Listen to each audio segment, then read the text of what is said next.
악인학과 외정 때의 일이니 평안도 어느 시골에서 있었던 사건이다. 당시 이 지방에서 검사직을 맡고 있었던 이에 산 경험담이다.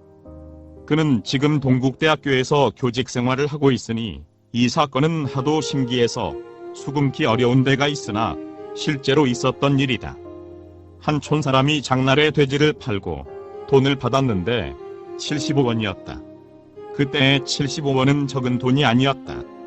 이 거금을 주머니에 넣어서 허리띠에 단단히 메어달고 집으로 가는 길이었는데 날씨도 몹시 춥고 해서 마침 외딴 주막을 찾아가서 소주 한 잔을 청하였다. 방 안에서는 사람들이 짓거리고 있는 듯 싶은데 대답이 없다. 재차 청하되 소주 한 잔만 주시오 하였다. 네, 나갑니다 하는 소리만 내던지고 냉큼 나오지를 않는다. 방 안에서는 젊은 미녀의 정담이 벌어지고 있는 것 같았다. 헌데 때마침 이 사람은 배변이 마려워서 그 주막 울타리 뒤 허술한 뒷간에 가서 허리띠를 풀어 울타리에 걸어놓고 용변을 보았다.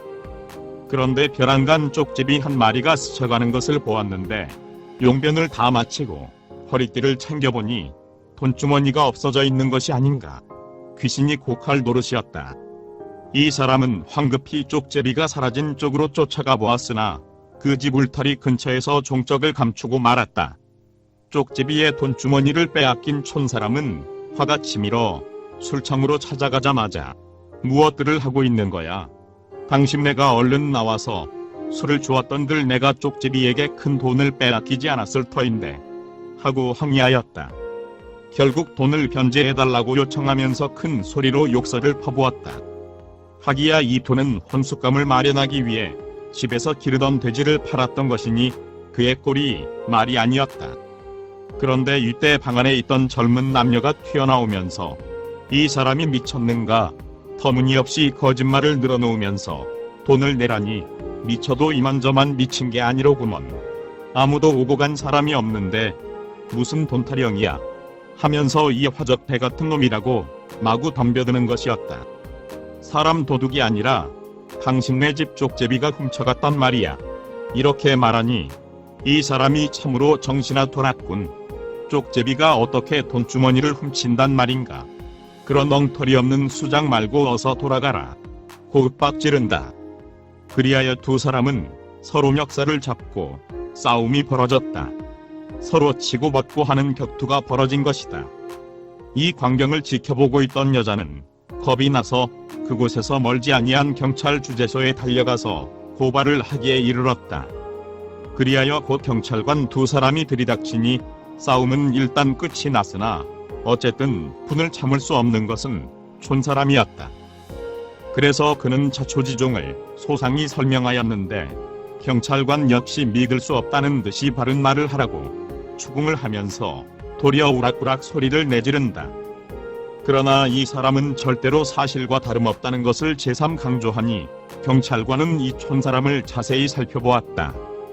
그의 허리춤을 보니 과연 새끼로서 허리띠를 하고 있는 것이었다. 경찰관이 그렇다면 그 쪽제비가 어느 쪽으로 갔느냐? 고 물었다. 촌사람의 말대로 굴뚝 뒤를 살펴보니 쪽제비가 드나들 만한 구멍 하나가 있었다. 경찰관은 주인 여자를 불러내어 괭이로 파보게 하였다. 여자는 표정을 달리하면서 사시나무 떨듯 몸을 떨고 서 있을 뿐 좀처럼 움직이려 하는 눈치가 아니었다. 이때의 눈치챈 경찰관은 같이 왔던 동료에게 젊은 남녀를 잘 감시하도록 이르고 촌사람으로 하여금 파보게 하였다. 이때 구덩이 속에서 돈주머니가 나오니 모두가 이상하다는 듯이 바라보고 있었다. 그런데 돈주머니가 나오는가 했더니 무엇이 섞는 것 같은 고약한 냄새가 풍기는 것을 느낄 수가 있었다. 더욱 괴이하게 여긴 경찰은 빨리 파보라고 소리를 지르면서 재촉하고 촌사람도 신기한 듯이 구멍을 크게 파헤쳤다. 그런데 웬일인가 사람의 시체가 나타나는 것이었다. 시체 목에는 예리한 칼로 찌른 듯한 자국이 있고 머리 위에는 큰 외못이 무렵에는 흔히 쓰고 있는 못을 속친 외못이라 했다. 이 박혀 있었다. 이것은 다름 아닌 이 젊은 남녀의 짓이었으니 여자는 간부와 부동하여 본부 남편을 살해해서 굴뚝 뒤에 파묻었던 것이었다. 구독과 좋아요를 클릭해 주시면 불교 전파 및 불경 보급 사업에 많은 도움이 됩니다.